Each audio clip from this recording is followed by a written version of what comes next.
Good day, everyone. I am Rico C. La Rosa from Group 4, and today I will be presenting Chapter 16 Application Controls and Maintenance.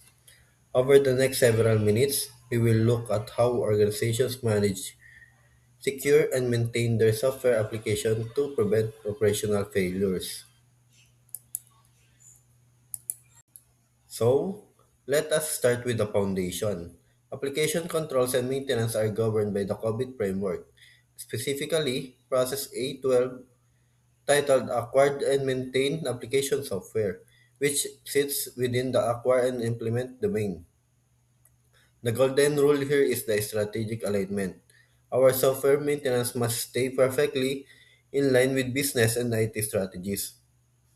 If it does not, organizations will face severe performance issues and the inefficient use of resources. To achieve this alignment, there are several high-level control objectives, including first is the high-level and detailed design. Second is the application control and auditability. Third is the development and maintenance of application software.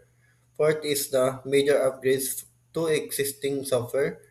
Fifth is the configuration, implementation, and quality assurance. And lastly, the application requirements management, security, and availability. Now, what happens if we do not manage this application properly? We run into common application risks. These are generally broken down into three brackets. First is the security weaknesses, such as weak security, unauthorized data access, and unauthorized remote access. Second is the data integrity issues, like erroneous or falsified data inputs, incomplete or inaccurate processing, and duplicate transactions. And lastly, the operational friction. This includes misuse of by authorized end users, untimely processing, communication system failures, and inadequate training or support. Moving away from giant enterprise system, we have end user computing or EUC. These are department developed tools like standard spreadsheets and databases. Because these are often built outside of formal IT parameters, they carry heavy risk. First is the system clashers. They lead to inefficient use of resources, redundant system, and incompatible systems. Second is ineffective implementation, such as copyright violations, viruses, and unauthorized access to programs. And lastly, the control lapses, an absence of separation of duties, and a dangerous lack of backup and recovery options. So here, when organizations use electronic data interchange or ADI, computer systems communicate directly with each other.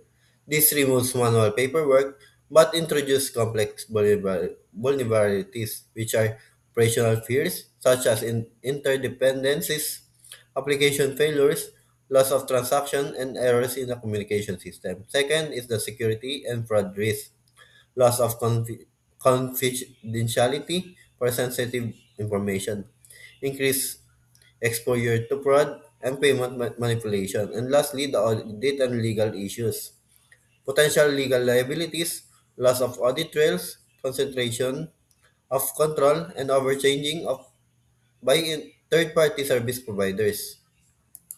So, if these EDI risks are ignored, the business implications are severe.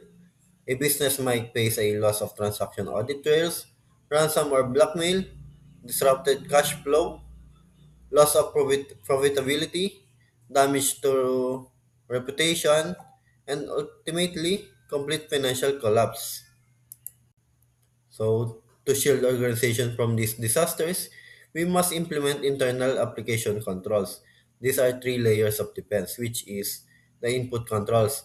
This validate authenticity, accuracy, and completeness before data enters the system. Second is the processing controls. This ensure data is accurately processed through the application without unauthorized additions, losses, or alternations. And lastly, the output controls. This ensure the integrity of the final product, secure distribution on a strict need-to-know basis, and accurate reconciliation. So, in the modern era, businesses are shifting from from the traditional client-server models to Web 2.0 technologies. This makes business accessible and cost-efficient, but it opens the door to modern web security risk. As accountants and auditors, we must look out for injection and cross-site scripting, broken authentication, session management, and insecure direct object references, and security misconfiguration and insecure cryptographic storage, and lastly, the insufficient transport layer protection, unvalidated redirects, and failures to restrict URL access. So to keep this system clean and auditable across the application lifecycle, development, acquisition, implementation, and maintenance, we must maintain rigorous documentation.